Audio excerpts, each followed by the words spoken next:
بالکل نہیں سنا گیا جی، اور یہ دانستہ طور پہ قانون کی خلاف ورزی کی گئی ہے اور ایک موکری بنا دیا گیا ہے قانون کو،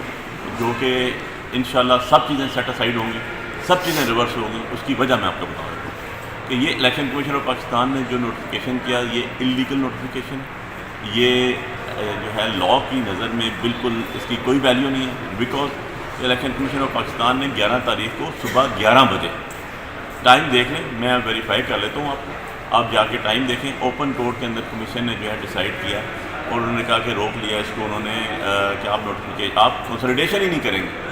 اور کنسلٹیشن کا نوٹس جو ہے وہ آیا ہوا ہے آپ کا 11 بجے کا، 1 بجے کا ریٹن نوٹس آیا ہوا تھا جو ہمیں ٹی وی سے پتہ چلا 1 بجے کا، اور ای سی پی نے ہمیں بلایا ہوا تھا 11 تاریخ 11 بجے 10 بجے،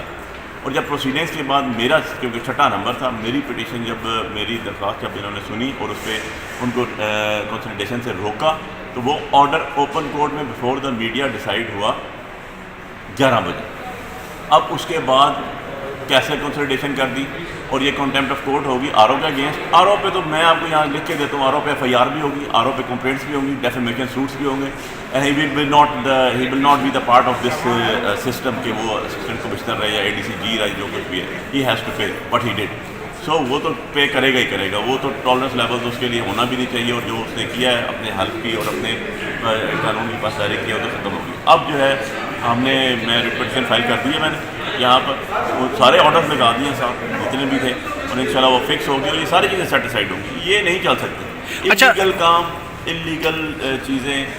اس کو کوئی کورٹ، کوئی لاء، کوئی ٹریبونل اس کو جو ہے ویلڈ نہیں قرار دے سکتا، کیونکہ لاء کے مطابق چلنا ہے۔ جب وہ لاء سے ہٹ کے کوئی فیصلہ آئے گا تو اس کی جسٹیفیکیشن بھی ہوگی، اور وہ ایک ایسی نظیر نہ بن جائے جیسے ذوالفقار علی بھٹو کی نظیر ہے جو ہم دے نہیں سکتے۔ تو وہ اس طرح کے معاملات سے پرہیز ہی ہوتی ہے اور ہمیشہ اور کی جاتی ہے جب بھی اب جوڈیشل مائنڈ بھی اپلائی کرتے ہیں۔ اچھا بخاری صاحب، یہ بتائیں کہ ہم وہ آرڈر پڑھ رہے تھے الیکشن کمیشن کا، جو جب آپ کو سٹے ملا، اس میں انہوں نے جو ایک لفظ لکھا ایف، کہ اگر نتائج نہیں بنائے گئے تب یہ ہوگا، تو اس کا فائدہ تو نہیں اٹھایا گیا؟ بالکل اس کا فائدہ نہیں ہے، غیر طور پہ، غیر ضروری طور پہ اور غیر قانونی طور پہ استعمال کیا گیا۔ میں نے یہاں پر میرے ساتھ 50 وکیل تھے، بعد کے 50 کے ایفیڈیوٹ ایشو ہوں گے،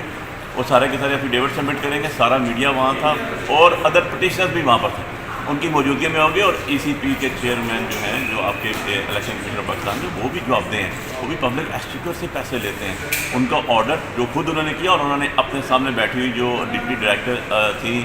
سائمہ جنیوا، ان کو کہا اور ان سے وربلی 3 دفعہ پوچھا گیا کہ جناب یہ ابھی دیں ہمیں آرڈر دیں، انہوں نے کہا کنوے ہو جائے گا، کنوے ہو جائے گا، کنوے ہو جائے گا، اور اگر اس کی ریکارڈنگ ہوئی وہاں تو یہ چیزیں بالکل کلیئر ہو جائیں گی، and he is also answerable, وہ آنریبل ضرور ہے لیکن آنسریبل بھی ہے۔ سو ایشو یہ ہے کہ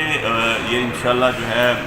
سیٹسفائڈ ہوگا، یہ چل ہی نہیں سکتا اس طرح کی چیزیں آپ مینڈیٹ چوری کر کے، مینڈیٹ چوری کرنے کے بعد چیزوں کو انلیگیلٹیز میں ڈال کے اور انلیگل اسپیکٹس کر کے آپ کہیں گے جی پارلیمنٹ میں بیٹھیں گے، لوگوں کے مینڈیٹ سے قانون سازی کریں گے، غیر قانونی لوگ غیر قانونی طور سے آئے ہوئے، ایسے نہیں ہوتا۔ یہ سارے کا سارا جو ہے یہ فروٹائل ایکسرسائز ہے، یہ 2 4 10 دنوں کی بات ہے، 20 دنوں کی، ہر چیز سامنے آ جائے گی۔ Thank you.